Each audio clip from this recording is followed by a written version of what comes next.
दोस्तों, खबरों की खबर के इस प्रोग्राम में आज हम चर्चा करेंगे कि शिव, महेश, रुद्र, सदाशिव, महादेव और महाकाल कौन है, दुर्गा माता के पति कौन है, शिव, शंकर और रुद्र में आखिर क्या अंतर है। तो स्वागत है आपका हमारे इस पेशकश में। आइए शुरुआत करते हैं कार्यक्रम की। दोस्तों, जैसे कि हम सभी जानते हैं कि ब्रह्मा जी का कार्य है उत्पत्ति करना, तो वहीं विष्णु जी का पालन और शंकर जी का संहार करना, और रुद्र जो कि इन तीनों से अलग है, उनका कार्य है स्वर्गलोक के देवताओं की मृत्यु करना। दोस्तों, ब्रह्मा, विष्णु और महेश जी पृथ्वी लोक, स्वर्गलोक, पाताल लोक, इन तीनों लोकों में एक एक विभाग के स्वामी अर्थात भगवान है। रजोगुण ब्रह्मा जी, सतगुण विष्णु जी और तमोगुण शंकर जी और महाशिव महाकाल जो है वह गुणातीत माने गए हैं। दोस्तों, यहाँ आपको बताना चाहेंगे कि भगवान शिव और सदाशिव एक नहीं दो है। सदाशिव, महाशिव, महाकाल यह सब ब्रह्म अर्थात काल के अन्य नाम है, और इस थोड़ी सी भिन्नता के कारण बहुत से लोग भगवान शिव को ही सदाशिव मान लेते हैं, जो कि गलत है। शिव और सदाशिव पुत्र पिता के संबंध को दर्शाते हैं। वैसे अक्सर देखने में आता है कि शिव जी को ही शंकर जी भी बोला जाता है और काल ब्रह्म ज्योति निरंजन को भी बोला जाता है, लेकिन पुराणों में शिव और महाशिव दोनों का ही जिक्र आया है। दरअसल बात यह है कि काल ब्रह्म देवी दुर्गा जी के पति और तीनों देव ब्रह्मा, विष्णु और महेश जी के पिताजी है। जी हाँ, देवी दुर्गा अष्टंगी शेरावाली ब्रह्मा, विष्णु, महेश जी की माता है। देवी भागवत के स्कंद 3 में इसका प्रमाण है। दोस्तों, ये बातें शायद आपको अटपटी लग रही हो, परंतु वेद पुराणों के अनुसार यह 101% सत्य है। शंकर जी के विषय में बहुत सी मिथ्यक बातें प्रचलित है। हिंदू धर्म में भगवान शिव जी को लेकर बहुत सी महिमा गाई जाती है। शिव अजर है, अमर है, अविनाशी है, मृत्युंजय है, और जब उनकी यह महिमा सुनते हैं तो ऐसा लगता है कि भगवान शिव शंकर की उपासना करेंगे तो हमारी मृत्यु भी टल ही जाएगी, लेकिन ऐसा बिल्कुल नहीं है। परमेश्वर कोई और है। अब यहाँ हम आपको देवी भागवत महापुराण का एक छंद पढ़कर सुनाना चाहेंगे, जिसमें ये स्वयं स्वीकार कर रहे हैं कि उनका जन्म और मृत्यु होता है, वे अजर और अमर नहीं है। देवी भागवत के पृष्ठ 123 पर भगवान शिव स्वयं कह रहे हैं कि उनकी उत्पत्ति यानी जन्म हुआ है और मृत्यु भी होगी, वे नित्य नहीं है, अविनाशी नहीं है। इस पुराण में लिखी कुछ पंक्तियों से स्पष्ट हो जाता है कि भगवान शिव शंकर की जन्म और मृत्यु होती है, जिससे उनकी महिमा से जुड़ने वाले शब्द जैसे कि मृत्युंजय, कालच्चय, महाकाल का कोई अर्थ नहीं रह जाता। दोस्तों, आज हम उन सभी उलझनों को सुलझाने की कोशिश करेंगे जो कहीं ना कहीं भक्त समाज के अंदर एक शंका उत्पन्न कर देती है। दोस्तों, ओम नमः शिवाय मंत्र का जाप और शिवलिंग की पूजा कर भक्त समाज सोचता है कि वह शंकर जी की ही आराधना कर रहे हैं, लेकिन वास्तविकता तो ये है कि न तो ओम नमः शिवाय मंत्र शंकर जी का है और ना ही शिवलिंग पूजा से शंकर जी प्रसन्न होते हैं। शायद आपको बुरा लगे, परंतु यह सत्य है कि शिवलिंग पूजा एक बहुत ही बेशर्म पूजा है। दरअसल शिव पुराण के अनुसार एक बार भगवान ब्रह्मा और विष्णु जी का एक युद्ध हुआ। तब उनके पिता काल सदाशिव ने उनके अभिमान को दूर करने के लिए बीच में एक तेजोमय स्तंभ खड़ा कर दिया।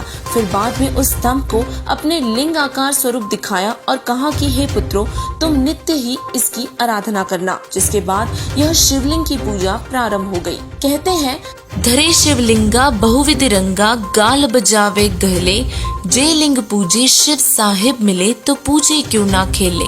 अर्थात इस क्रिया का कोई फायदा नहीं है। दोस्तों, अक्सर देखने में आया है कि अधिकतर लोग यही जानना चाहते हैं कि भगवान शिव तो परम परमेश्वर है, तो फिर वे समाधि क्यों लगाए रहते हैं। दोस्तों, कहा जाता है तथा प्रमाण भी लिखा है कि शिव जी की आयु ब्रह्मा, विष्णु जी से भगवान शिव की सबसे अधिक है।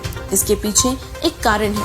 पुराणों के अनुसार एक बार दुर्गा देवी ने भगवान शिव शंकर से कहा था कि पुत्र तुम्हें क्या चाहिए। तब भगवान शंकर जी ने देवी से अमर होने की प्रार्थना की। इस पर देवी दुर्गा ने कहा कि पुत्र, इस लोक में जो जन्म लिया है उसकी मृत्यु निश्चित है। मैं तुम्हें अमर नहीं कर सकती, पर तुम्हें अधिक आयु का रहस्य बता देती हूँ। यह सुनकर भगवान शिव एक तरफ से तो दुखी थे कि अमर नहीं हो सकते, पर यह जानकर प्रसन्न हो गए कि अमर नहीं हो सकता तो क्या हुआ, सबसे अधिक आयु तो होगी। फिर माता दुर्गा ने शिव जी को वह रहस्य उजागर किया जिससे शिव जी की तीनों देवों से सबसे अधिक आयु प्राप्त है। दोस्तों, आपने देखा होगा कि भगवान शिव अपना अधिक समय समाधि व्यवस्था में ही लीन रहते हैं। जब दुर्गा माता ने भगवान शंकर से सबसे अधिक आयु का रहस्य पूछा तो दुर्गा जी ने बताया कि पुत्र, यह शरीर श्वासों से चलता है और शरीर की आयु भी श्वासों पर ही निर्भर करती है। यदि हम श्वासों पर थोड़ा नियंत्रण रखें और श्वास कम ले तो हम आयु बढ़ा सकते हैं। इसके लिए आप समाधि लगाओ तथा श्वासों पर पूरी तरह नियंत्रण रख पाओगे। माता की आज्ञा पाकर भगवान शिव समाधि अवस्था में ही अधिकतर रहने लगे, जिससे वे अधिक आयु का आनंद ले सके। तो आइए अब भगवान शिव शंकर जी की आयु पर एक नजर डालते हैं। शिव जी की आयु की गिनती बहुत बड़ी है। इससे शॉर्ट करने के लिए हम भगवान ब्रह्मा जी की आयु से भगवान शिव जी की आयु का पता करेंगे। ब्रह्मा जी की आयु 7 करोड़ 20 लाख चतुर्युग है और आपको बता दें कि एक चतुर्युग 4 युगों से बनता है। विष्णु जी की आयु ब्रह्मा जी की आयु से 7 गुना अधिक है और इसी प्रकार भगवान शिव जी की आयु विष्णु जी की आयु से 7 गुना अधिक है, अर्थात ब्रह्मा जी की आयु से 49 गुना भगवान शिव जी की आयु है। तो अब बात करते हैं मंत्र की। शिव पुराण के संस्कृत संस्करण में पृष्ठ 26 पर सदाशिव अर्थात ब्रह्मा विष्णु महेश के पिता काल ब्रह्म का मंत्र ओम लिखा है, जिसे अनुवादकों ने ओम नमः शिवाय कर दिया, जो कि गलत है। गीता जी के अध्याय 8 के श्लोक 13 में केवल एक ओम मंत्र का जाप ही करने को कहा गया है, जो कि ब्रह्म काल सदाशिव का है। ओम नमः शिवाय मंत्र का कहीं विवरण ही नहीं है। दोस्तों, हम देखते हैं कि भगवान शिव जी भी भक्ति किया करते हैं, लेकिन किसकी?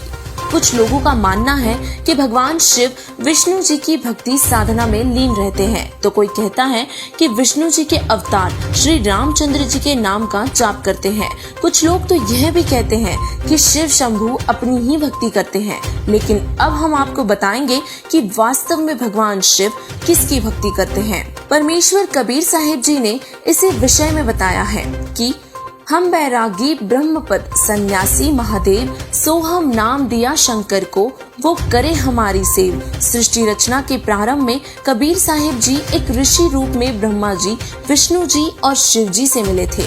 तीनों को तत्व ज्ञान समझाया था, परंतु काल सदाशिव के प्रभाव के कारण इन्होंने परमात्मा का ज्ञान स्वीकार नहीं किया था। भगवान शिव ने कबीर साहिब जी की बातों को रुचिकर सुना। शिव जी की रुचि देखकर परमात्मा ने उन्हें सोहम मंत्र का जाप दिया। भगवान शिव जी आज भी इस मंत्र का जाप करते हैं। जो मंत्र भगवान शिव जाप करते हैं उसका आज तक किसी को भेद नहीं था। कबीर परमात्मा ने स्वयं आकर इसका भेद दिया, जिसे जगत गुरु तत्वदर्शी संत रामपाल जी महाराज जी ने सबके सामने उजागर किया है। संत रामपाल जी महाराज जी ने बताया है कि सोहम जाप अकेला जपने से भी कोई लाभ नहीं होगा। सोहम सोहम जप मरे व्यर्था जन्म गवाया। मोक्ष प्राप्ति के लिए जाप की विधि अलग है, जो कि गीता जी के अध्याय नंबर 17 के श्लोक 23 में वर्णित की है। गीता ज्ञान दाता ने अपने मंत्र ओम को तो बता दिया, पर मोक्ष मंत्र का पूर्ण ज्ञान न होने के कारण सभी मंत्रों को खोल नहीं सका और सांकेतिक शब्द तत्सत बताए हैं। आज विश्व में ओम तत्सत यह 3 मोक्ष मंत्र का जाप करने की सही विधि केवल संत रामपाल जी महाराज जी ही बता सकते हैं और किसी के पास इन मंत्रों का ज्ञान नहीं है और ना ही किसी और को इन मंत्र की दीक्षा देने का भी अधिकार है। तो दोस्तों, आज आपने देखा कि ब्रह्मा विष्णु और महेश जी के माता पिता कौन है, शेरा वाली माता का पति कौन है और सदाशिव महाकाल रुद्र शंकर और महेश में आखिर क्या अंतर है तथा शिवलिंग पूजा सच्चा क्या है। आप सभी दर्शकों से निवेदन है कि तत्व ज्ञान को जानने में अधिक समय न लगाओ। नकली गुरु और धार्मिक पीरों के पास समय व्यर्थ मत करो। मनुष्य जन्म बहुत अनमोल है और इसे ऐसे ही नहीं गवाओ। संत रामपाल जी महाराज जी ज्ञान बता रहे हैं और वह ज्ञान सत्संगों के माध्यम से अवश्य सुने या संत रामपाल जी महाराज जी द्वारा लिखित पुस्तकों के माध्यम से पढ़े और अपने मानव जीवन को व्यर्थ होने से बचाए। संत रामपाल जी महाराज जी की शरण ग्रहण कर अपना व अपने परिजनों का भी कल्याण करवाए। धन्यवाद।